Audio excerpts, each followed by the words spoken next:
बात थोड़ी पुरानी हो चुकी है, लेकिन लगता है जैसे कल की ही बात है।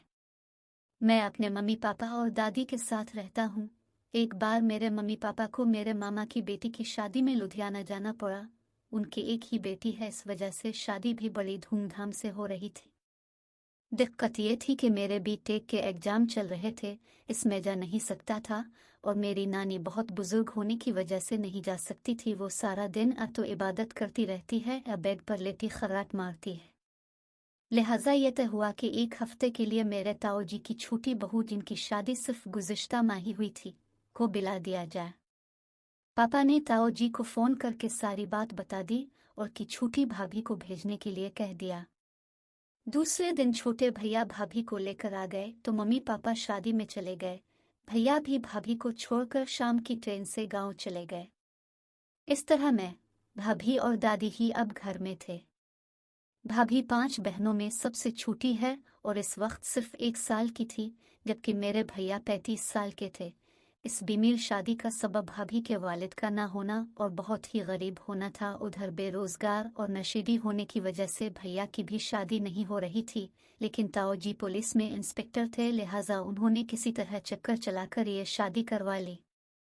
भाभी क्या थी, बिल्कुल अप्सरा, इतनी खूबसूरत के छूने दो तो मैली हो जाए।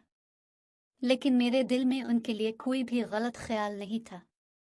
इस दिन जब मैं भैया को स्टेशन छोड़कर घर आया तो मैंने भाभी की कमर में हाथ डालकर कहा, और सुनाओ भाभी, कैसी रही सुहाग रात और किस तरह कटी पिछला महीना। भाभी ने कोई जवाब नहीं दिया, चुपचाप ओचन में जाकर खाना बनाने लगी। मैंने भी कोई तवज्जो नहीं दी। रात को मम्मी पापा थे नहीं, सो मैं जाकर एक क्वार्टर व्हिस्की का खामोशी से लाकर पी गया और भाभी से बोला, भाभी जल्दी खाना लगा दो, मुझे नींद आ रही है। भाभी बोली, नींद आ रही है, दारू चढ़ गई है। मैंने आहिस्ता से उनसे खामोश रहने की रिक्वेस्ट की और फौरी तौर पर कमरे में जाकर लेट गया। लेकिन मैं स्टोर से भाभी के लिए बिस्तर निकालना भूल गया। रात में जब मैंने करवट ली तो मुझे लगा कि कोई मेरे सवा लेटा है। मैंने उठकर लाइट जलाकर देखा तो भाभी मेरे बेड पर ही लेटी थी। सोते में इनके सीने से पलो हिट गया था और नीचे से भी साड़ी घुटनों से ऊपर आ चुकी थी। इन मस्त चौची और हमवार दो दिया जागहों को देखकर मेरा सारा नशा हिरन हो गया। भाभी कहीं जुग न जाए इसलिए मैंने फौरन रोशनी बंद कर दी, लेकिन वो चौची और जागहों का सीन मेरी हालत पतली कर रहा था। मैं आहिस्ता से भाभी के सवा में आकर लेट गया, लेकिन मेरी नींद उड़ चुकी थी। मैंने आहिस्ता से अपनी लिंग उतार कर दिया और सिर्फ अंडरवियर में लेट गया। फिर आहिस्ता से मैंने एक हाथ में कानून की नंगी पेट पर और एक टांग उसकी हमवार जायगे पर रख ली।